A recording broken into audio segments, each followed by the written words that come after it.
आता एक मुद्दा चालू आहे, आरक्षण हटाव, आरक्षण हटाव.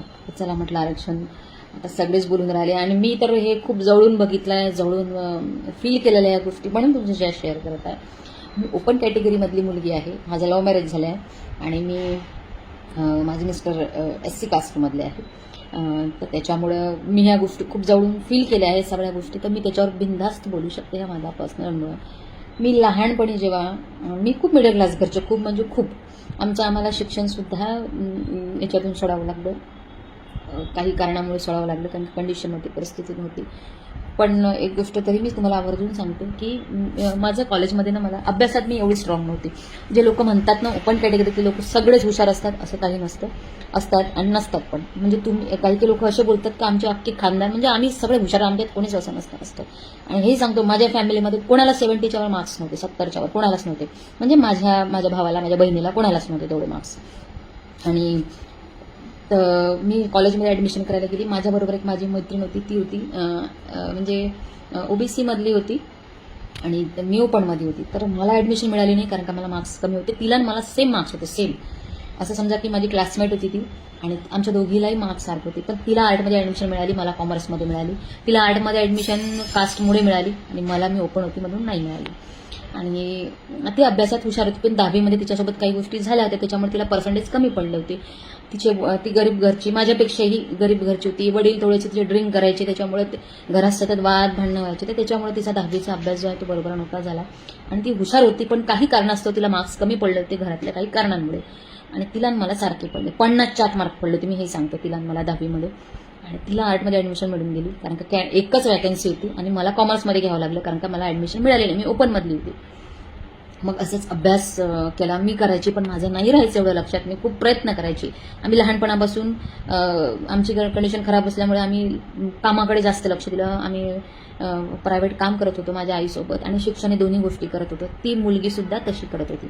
पण बघा तिच्या माझ्यात फरक सांगते.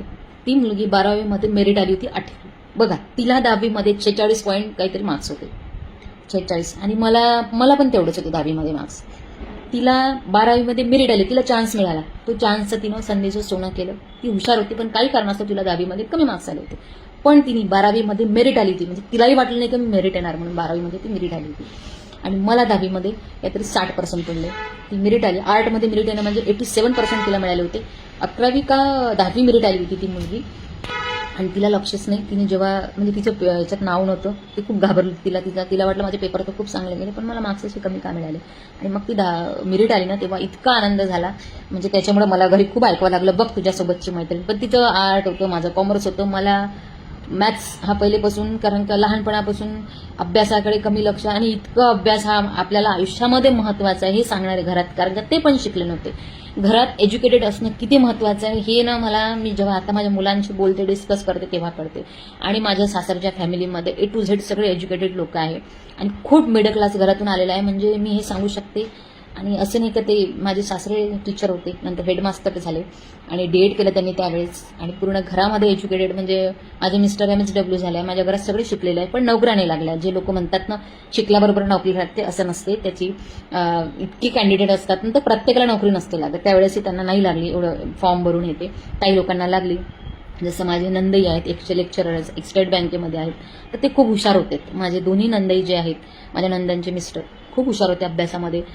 टॉप केलं आहे त्यांनी त्यांच्या त्या काळामध्ये आणि खूप गरिबीतून पुढे आले. आज त्यांची जी कंडिशन बदलली आहे त्यांच्या अभ्यासामुळे.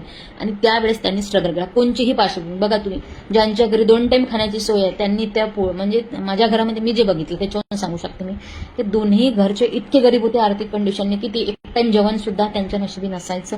त्यांचे आईवडील कामाला जायचे, त्या कंडिशनमध्ये ते शिकले त्या काळात. आणि शिक्षण शिकून त्यांनी नोकऱ्या केल्या आणि आज चांगले आयुष्य जगत आहे. आज मुलं पण सुद्धा त्यांचे प्रायव्हेट कंपनीमध्ये जरी काम करत असेल तर त्यांना पेमेंट पॅकेज खूप चांगलं आहे. आणि प्रायव्हेट कंपनीमध्ये तुम्हाला माहिती आहे, तिथे आपलं एज्युकेशन आणि तिथे आपलं जेव्हा इंटरव्ह्यू देता तुम्ही, इंटरव्ह्यूमध्ये किती व्यवस्थित बोलता, सिलेक्शन होते, तेव्हा तुम्ही प्रायव्हेट कंपनीमध्ये मोठ्या पदावर जाता. म्हणून जे लोक हे म्हणतात ना की तुम्ही फक्त 40% 50% मिळून वर आले, तर असं नसतं. आणि आता तर कोणाला ते पर्सेंटेज मिळत नाही. आता तरी 70-75च्या वर तुम्हाला पर्सेंटेज असेल तर तुम्ही कुठेतरी अप्लाय करता. माझ्या मुलाचा स्वतःचं नुकसान झालं आहे. MSCT जो रिझल्टमध्ये गोंधळ झाला होता, त्याच्यामुळे त्याला चांगल्या कॉलेजमध्ये ॲडमिशन भेटता राहिली. तर असं होतं. तुमचं जे असतं ना म्हणणं की 50% वाल्यांना ॲडमिशन मिळतात, तर तसं नाही आहे. माझ्या मुलाला 60च्या वर पर्सेंटेज होते, तरी त्याला ॲडमिशन नाही मिळालं त्याला जिथं पाहिजे होती, आणि भेटत होती तर 4-5 लाख रुपये भरावे लागत होते. म्हणून हा जो गैरसमज असतो, मी इतके उदाहरण सांगू शकतो. मी लहानपणापासून इतकं काही बघितलं आहे. इव्हन माझं लव्ह मॅरेज झालं आहे. माझे मिस्टर SC कास्टचे आहे म्हणून अजूनही त्यांच्या म्हणजे माझी फॅमिली, माझा भाऊ, माझी आई, माझी बहीण यांचा तरी दृष्टिकोन, मी मुलगी आहे म्हणून ते मला स्वीकार केलं, पण इतर लोकांचा दृष्टिकोन अजूनही तसाच आहे. म्हणून ना जे म्हणतात ना समाजामध्ये जातीभेद नाही, सगळं आहे समाजामध्ये. तुमच्याकडे पाहण्याचा दृष्टिकोन अजूनही तसाच आहे, तुमच्याकडे बघण्याचा दृष्टिकोन अजूनही तसाच आहे. तुम्ही कॅपेबल असा, तुम्ही चांगले असा, पण तुमच्याकडे कास्टनुसार बघितलं जातं. हे मी माझं स्वतःचं व्यक्तिगत मत सांगते. मी सांगतो ना, माझ्या घरात माझ्या सासऱ्यांनी मला स्वतः लग्नानंतर म्हटलं होतं की तुझी शिकण्याची इच्छा असेल तर तू शिक, आम्ही तुला तयार शिकवायला, आणि तू अभ्यास कर. पण माझं ते मनच निघून गेलं होतं त्याच्यातून, अभ्यासातून. कारण का मला त्याचं महत्त्व आता कळतं, जेव्हा आपल्याला आयुष्य म्हणतं ना, वेळेला जर आपण महत्त्व दिलं. कारण का त्या काळात सुद्धा असे किती लोक आहे जे मी माझ्या फॅमिलीमध्ये बघते ना, की यांनी एवढ्या कठीण परिश्रमामध्ये सुद्धा एज्युकेशन पूर्ण केलं.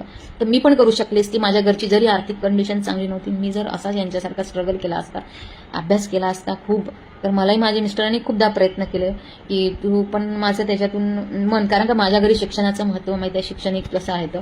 आणि ज्या बाबासाहेबांनी जे शिक्षणासाठी जो लढा दिला आणि जे शिकलं पाहिजे, तुम्ही कसे प्रगतशील होता मी माझ्या फॅमिलीत आज वावरते तेव्हा मला कळतं.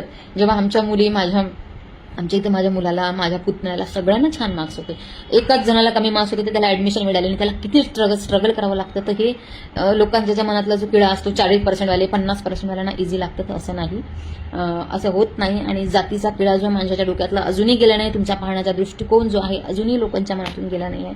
म्हणून जे म्हणतात ना, काही जातीभेद नाही आहे, भरपूर जातीभेद. त्याचं जिथं जागतं उदाहरण मी आहे. मी अजूनही लग्नामध्ये जेव्हा जाते मी ते सहसा टाळतेच, कारण का जिथे असे मानसिकतातले लोक असतात मी तिथं जाणंही टाळते. आणि मी खूप चांगलं वाटते, मला प्राऊड वाटते की माझी फॅमिली एज्युकेटेड आहे, शिकलेले आहेत. त्यांच्यासोबत मी वावरते ना, मला बऱ्याचशा गोष्टी म्हणजे शिकायला मिळाल्या त्यांच्याकडून. खूप मला माझ्या घरच्यांनी बऱ्याचशा गोष्टी सांभाळून घेतल्या. मी माझ्या घरून 1 रुपयाही घेऊन नव्हती आली. कोणत्याच गोष्टीचं मला त्यांनी असं नाही म्हटलं की तू अशीच आली तशीच आली, तुझ्या घरचं असं नाही. लव्ह मॅरेज असल्यावर सुद्धा मुलींना प्रॉपर खूप त्रास होतो.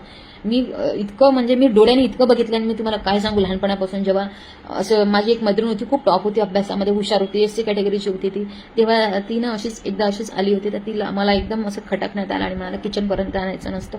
मला ती गोष्ट इतकी खटकली होती. ती मुलगी ना माझ्यापेक्षा कॅपेबल होती, हुशार होती. तिची आई विधवा होती आणि वडील नव्हते तिला, पण ती खूप हुशार होती. मला तिच्याकडून बरंचसं काही शिकायला मिळालं. मला ती खूप अभ्यासात मदत करायची, हेल्प करायची. पण जेव्हा आम्ही एका मैत्रिणी घरी गेलो आणि तिने मला घरात घेतलं आणि तिच्या आईने तिला म्हटलं का हिला नको आणत जो घरामध्ये, मला इतकं खराब वाटलं ना तेव्हा, मला इतकं खराब वाटलं. म्हणजे मी लहानपणापासून हे बघितलं आहे आपल्यामध्ये ना, सुशिक्षित झालं म्हणजे फक्त तुम्ही शिक्षणाने पुढे नाही गेले पाहिजे, तर तुमची विचारसरणी सुद्धा पुढे गेली पाहिजे. ते खूप महत्त्वाची आहे. पुढच्या पिढीला खूप गरजेची आहे ती पिढी. जातीवाद जोपर्यंत तुमच्या मनातून निघत नाही ना, आणि आरक्षण तर हा मुद्दा आहे, पण खरं खास तर सगळ्यात जास्त लोकांना बराबरी खटकते की मी या जातीचा आहे आणि मग माझ्या बराबरीने आला, ते खूप लोकांना खटकते. हे माझा अनुभव आहे आणि हे माझ्यावर मी सांगत आहे. बाकी तुमची मर्जी. मला काही कोणी, मी एवढी तरी शिकली आहे आणि एवढं तरी मी कोणाच्या बहकाव्यामध्ये येऊन कोणचं बोलत नसते. मी स्वतः लहानपणापासून जे अनुभव केले ते तुमच्याशी शेअर केलं आहे. अजूनही मानसिकता आहे माझी, म्हणजे अशी इतके उदाहरणं आहे माझ्याकडे, बोलणं कमी पडेल इतके. एक माझी मैत्रीण आहे, ती NT मध्ये येते आणि तिला ना नोकरी लागली चांगली. ती खूप गरीब घरची होती, अत्यंत लोकांच्या घरी झाडू पोछा करायची, पण तिने त्या काळात स्टेनो केलं होतं. 20 वर्षाआधी तिने स्टेनो केलं होतं बरं. आणि स्टेनोमधून तिला, तेव्हा त्यांच्यामध्ये कोणी शिकतही नव्हतं, तीच एक अशी होती जी शिकली ती त्या काळात 20 वर्षाआधी. आणि शिकून मग तिला कॉल आला, ती आज चांगल्या पदावर आहे, तिला 1.25 लाख पेमेंट आहे. तरी ती म्हणते डिपार्टमेंटमध्ये माझ्याकडे बघण्याचा दृष्टिकोन लोकांचा असंच असतं. त्या काळात स्टेनो 20 वर्षाआधी, आणि तेही घरच्या परिस्थितीवर तुम्ही मात करून जेव्हा शिकताना, हे त्या कंडिशनमध्ये लहान लोकांनाच माहीत राहते एज्युकेशन कसं करतो आपण घरच्याने. आणि मुलींना तर खूप प्रेशर असतं घरातून, तर ते प्रत्येक प्रेशर प्रत्येक मुलगी सहन नाही करत. पण जे एखादी करते, पुढे जाते आणि ती नोकरीवर लागते त्याच्यातून गेल्यानंतर, पण तरी तुमचा दृष्टिकोन जेव्हा पाहण्याचा बदलत नाही ना, तेव्हा खूप खरं वाटतं. आज ती चांगल्या पदावर आहे, 1.25 लाख रुपये पगार आहे तिला, आणि तिने तिची पूर्ण फॅमिली हे करून टाकली. आई, वडील, बहीण, भाऊ, तिची मुलगी आज चांगली शिकत आहे, चांगले मार्क्स तिला पण आहे. फॉरेनमध्ये तिच्या मुलीच्या शिक्षणाचं ती ट्राय करत आहे. तर ना, ही बरोबरी जेव्हा करतात ना लोक, तेव्हा खटकतात तुम्हाला. तुम्ही जेव्हा हे असं वागणं बदलाल ना, तेव्हा ह्या गोष्टी आपोआप कमी होऊन जाणार आणि मग बरोबर येणार. त्याच्यामुळे आपल्या वर्तणुकीतही आपण थोडासा चेंज केला पाहिजे. जो अजूनही तसाच दिसतो मला. मी तर म्हणतो कमी नाही जास्त वाढल्यासारखा दिसत आहे पहिलीपेक्षाही.